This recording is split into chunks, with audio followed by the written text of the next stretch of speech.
झालेल्या या 12 तारखेपासून 4 दिवस प्रोग्राममध्ये राहिल्यानंतर पूर्ण परत घरी आल्यानंतर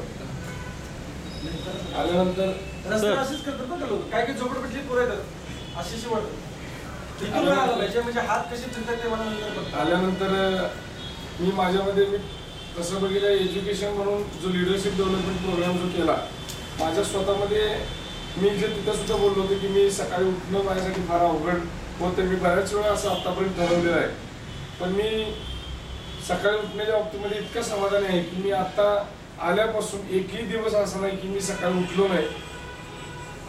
एक दिवशी तर असं झालं की मागच्या 2 दिवसामध्ये आमची यात्रा होती की मी सकाळी गजर लावायच्याच मोबाईलवर विसरून गेलो, तरी सुद्धा मी सकाळी 5:30 वाजता आपोआप उठलो होतो.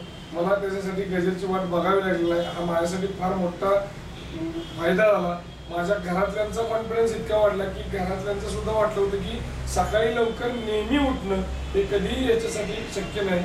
या गोष्टीसाठी मी गेल्या 6-7 वर्षामध्ये बऱ्याच लोकांना मी भेटून त्यांच्या इंटरव्ह्यू सुद्धा घेतलेले आहे. मोठ्या लोकांना मी या विषयावरती बोललो होतो. माझा कॉन्फिडन्स मी वाढवायचा बऱ्याच वेळा प्रयत्न केला होता, पण हे मला शक्य झालं नाही. आपल्या भागातले बरेचसेच काही व्यावसायिक असे आहेत की जे सकाळी लवकर उठतात, त्यांची करोडो रुपयांची कोल्हापूरमध्ये प्रॉपर्टी आहे. माझ्या या नात्या संबंधात ज्यावेळी माझा त्यांचा कार्यक्रमामध्ये संपर्क होईल त्यावेळी मी त्यांचा जास्तीत जास्त इंटरव्ह्यू घेऊन मी कसा मला फायदा होईल, पण मला ते शक्य झालं नाही. या लिडरशिप डेव्हलपमेंट प्रोग्राममध्ये मला माझा कॉन्फिडन्स इतका वाढला की मी आतापर्यंतचा बऱ्याच लोकांचा अभ्यास केला, पण मला ते शक्य झालं नाही. पण आज मी स्वतः सकाळी 5:30 वाजता नेहमी उठतो हे मला 100% खात्री झाली. इथून पुढच्या आयुष्यामध्ये मी सकाळी एकही दिवस उठणार नाही असं कधी होणार नाही, एवढा मला कॉन्फिडन्स मला माझ्या घरातल्यांना आला.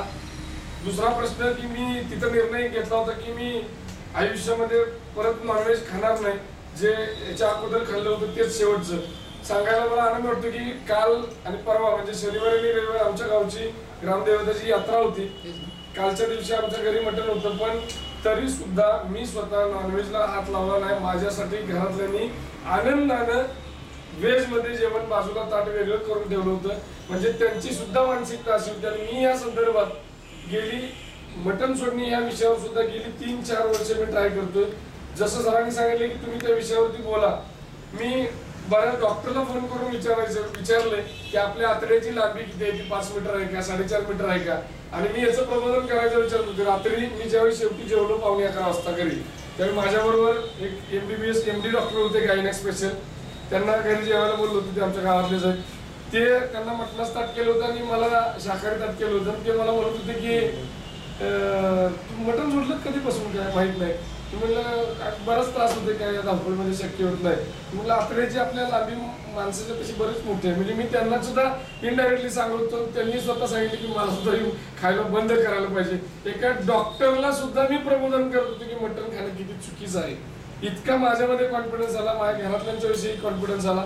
माझ्यामध्ये भरपूर चेंजेस झाले. डेअरिंग, धाडस या सगळ्या गोष्टी होत्या, पण नॉलेजचा जो अभाव होता. सरांनी परवा सांगितलं की एक SMS आला की पुढाकार घ्या, पुस्तक वाचा, पुस्तक घ्या. पुस्तक एक दिवस मिळालं, दुसऱ्या दिवशी आणायला लावलं, एक प्रत मिळाली. त्याच दरम्यान माझ्या वडिलांना परत ऍडमिट केलं होतं, दवाखान्यात होतो. मी कधीही एक ठिकाणी जास्त वेळ थांबू शकत नव्हता. हा माझा ड्रॉबॅक होता. ऍक्च्युली तसं मी ज्यावेळी सायन्स फॅकल्टीचे विद्यार्थी, मी अगोदर वाचनाची फार तशी मला आवड होती. दरम्यानच्या मधल्या 7-8 वर्षामध्ये मी परत कधीच वाचन ह्या विभागाकडे गेलो नाही. पण आता परत सुरुवात केली, परत तो छंद जोपासायला सुरुवात केली. दवाखान्यात कधीही मी थांबत नव्हतो. दवाखान्यात मी घरातल्यांना सांगितले आता तुम्ही दवाखान्यात येऊ, मी दवाखान्यात बसतो, कारण मला माझा छंद परत वाढवायला मला चान्स मिळाला. मी वेळ जवळ माझी मला पुढची यायची, पण माझं काम चालू झालं. पुस्तकं वाचून संपायला लागली. म्हणजे मी त्या परिस्थितीवर त्या गोष्टींचा फायदा घेऊन माझा कॉन्फिडन्स बिल्ड करत राहिलो. नवीन संधी मला निर्माण व्हायला लागली. अगोदर वेळ मिळत नव्हता, बऱ्याचशा चुकीच्या गोष्टी होत होत्या.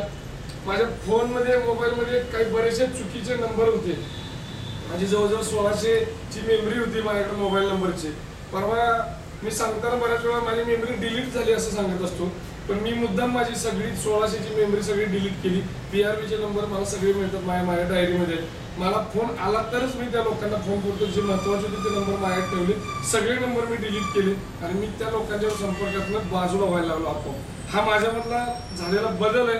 मी स्वतः इतका कॉन्फिडंट आहे की ट्रेनिंग असेल, पैसे मी माझ्यासाठी आज बाप घेऊन राहिले. माझ्या गोल बुकमध्ये मी जूनला एक शैक्षणिक दत्तक मुलगा घ्यायचा, मुलगा विद्यार्थी घ्यायचा असं मी ठरवलं होतं. परवाच या यात्रेमध्ये मी ते फायनल करून आलो की तो शैक्षणिक जो दत्तक मुलगा घ्यायचा होता त्याच्या आईवडिलांना भेटून सांगून त्याचा दाखला वगैरे सगळे ॲडमिशन इथं दुसरीकडे कोल्हापुरात घेऊन ते सुद्धा काम मी समाजासाठी जी सुरुवात करायची होती मला ते सुरुवात मी केलेली आहे. मी स्वतः पूर्ण कॉन्फिडंट आहे या लिडरशिप डेव्हलपमेंट प्रोग्राममुळे माझ्या आयुष्यामध्ये जो काय बदल झालेला आहे, जी माझ्या आयुष्याची सुरुवात झाली असं मला वाटतं. वाईट वाटतं की मागच्या 2000 सालापासून या क्षेत्रामध्ये असून सुद्धा मला या गोष्टी करणं शक्य झालं नाही. माहिती सगळं होतं, कळत होतं पण वळत नव्हतं, वळवणारं पण पाठीमागे नव्हतं. ज्यावेळी सुरुवातीला व्यायाम चालू केला त्यावेळी मला एक माझा कोच होता की सकाळी लिटरली मला लात घालत होता तो. त्याच वेळी मला ते शक्य झालं होतं म्हणून मी बॉडी बिल्डिंग करू शकलो होतो. आजही तीच गरज आहे. एका गुरुची जी गरज भासत होती, सगळं माहिती असतं, ती गरज माझ्या आयुष्यातली मी निघून गेली. मी ARM एज्युकेशन सिस्टमला आयुष्यामध्ये एज्युकेशनसाठी सरेंडर केलं मनापासून आणि या गोष्टी सगळ्या घडायला एवढा चांगला बदल माझ्या आयुष्यामध्ये झाला. त्या PRB एज्युकेशन सिस्टमचे मी परत एकदा धन्यवाद मानतो आणि मी विवेक सरांना परत एकदा धन्यवाद देऊन मी माझ्या गुरूंना नमस्कार करून थांबतो.